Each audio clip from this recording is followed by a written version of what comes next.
What's up, dudes? It's been a while since I've done a video, so I need to do some work on the Bison as usual. So I figured I'd make a video of some of it, but what I got here is the new aluminum chassis brace, which is much needed because I've broken, let's see, 2 of these. This is the second one here, and they all break right here. Same spot, lots of flex. So, got a new chassis, I already put that on. And what I did, I actually made this strut tower brace to keep that from happening again. And as soon as I got done making that, I saw this. So, instead of this kind of contraption that kind of makes it harder to work on and all that, I decided I could get rid of this and try this chassis brace out. So I'm going to do that and just remove this little whatever shock tower brace that I made, which was pretty effective.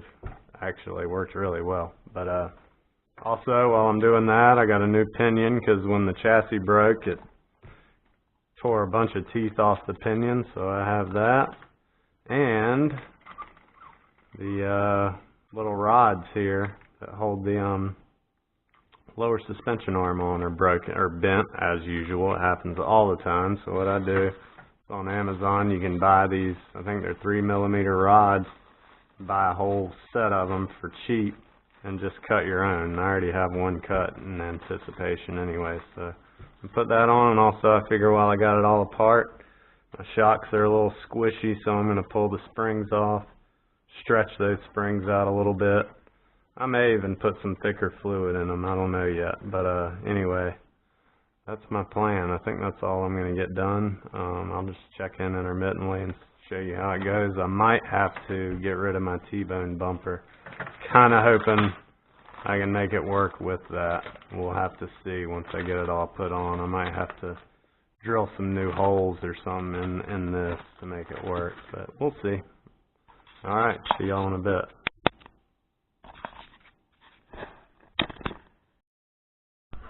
Alright, so I got the T-bone bumper off, and I figured the first thing I'd do is fix the suspension arm here. And all you do for that is when you take off, and if you don't have that bumper, it's even easier, but you just undo these 2 bolts right here. A couple bolts up here, that pulls this off, and that's just so you can get to these 2 screws here. Pull these 2 screws off, and this whole piece comes out, and you can access the these little bushings in there, because those are what fail. They crack and break, and then the rod bends the rod bends and pulls out. So yeah, so I already had the rod out over here, so those rods just slide right in there. So you just pull the bent one out. I had extra bushings, so I put a new bushing in there and tighten it all back down. Make sure you Loctite these 2 screws right there. Mine were kind of loose even though I Loctited them, so that might have been why it bent in the first place, if it got pulled back some. So that's that part. I got the springs off the front, and I wanted to show you, it's a little trick. Like, this was the spring that I got off of it when I got off, and this is one, the other side, which I've already stretched, and all you do is just pull them like that pretty hard. It's just a quick trick. It's not really the best. I'd rather replace the springs, but anyway, so I've stretched that one. You can see there's quite a bit of difference. A good, I don't know, 1/4 inch longer or something.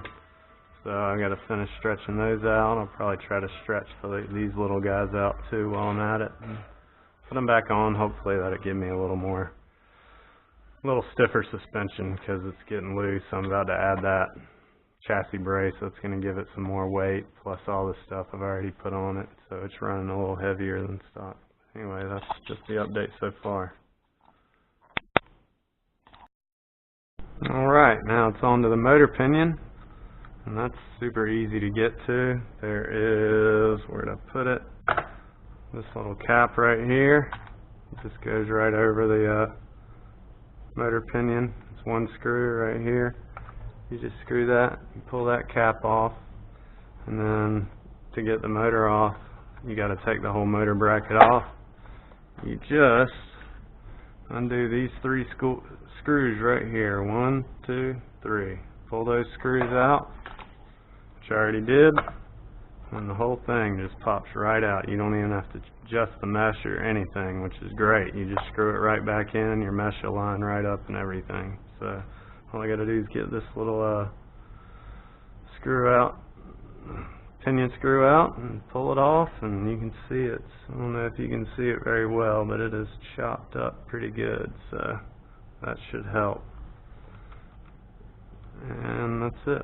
I'm going to knock that out and get this motor screwed back on, and that's the pinion done. Also, a little tip when you're putting a pinion back on, it's best to, you're going to have to thread lock it. So go ahead and put the little pinion screw on your tool. Go ahead and put some thread lock in it and get the thread started first. Oops. Get the thread started up first. So I've got it a little started, not much, not all the way in there, so I can still slide it on here, but I can also still, but I don't have to like try to balance it and get the screw in the hole while it's on the motor. It's just already there, and it's just an easier way to do it. A little tip.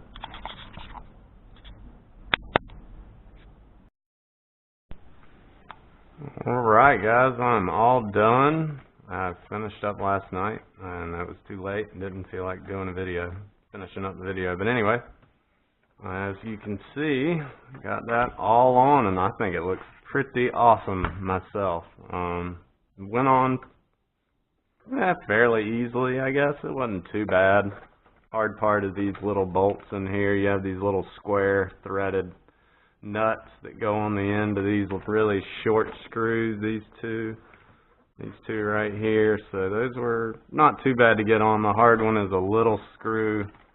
I guess it's this one right there. You have to put a little nut, and the servo is all in the way, and I have an aftermarket servo, so it might be a little bulkier than the original, but it was pretty hard to get the nut down in there. I had to like hold it in with a little screwdriver and just get the thread started. And once I got the thread started, it wasn't too big a deal. I was able to tighten that down pretty good. But that's it. I got my springs all stretched, and they're feeling a lot firmer now, which is nice because it was sagging and just way too soft before. But that's fixed, so we'll see how it rides. I hadn't driven it yet. It's raining outside, of course, so I was going to test drive it today, but seems to be good. Pinion, that's the other thing I did.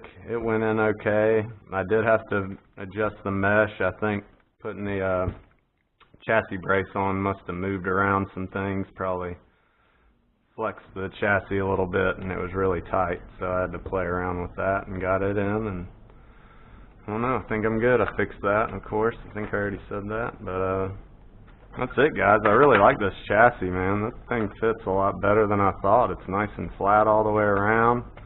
That should prevent any chassis break for a while. The only thing is that I worry about is I hope I don't have to repair a center diff or anything anytime soon, because that means I got to pull this whole brace back off, which is kind of a pain since it's so hard to get to those couple nuts on there, but whatever, I guess. It makes it a little harder to work on, but hopefully I won't have to do any work to it. Hopefully my differential will hold up. And also to get the motor off too, you got to pull it off. So basically anything I need to do with this section, I'm going to have to pull that whole chassis brace off to do it. But I guess I'll worry about that when it happens. For now though, it looks good.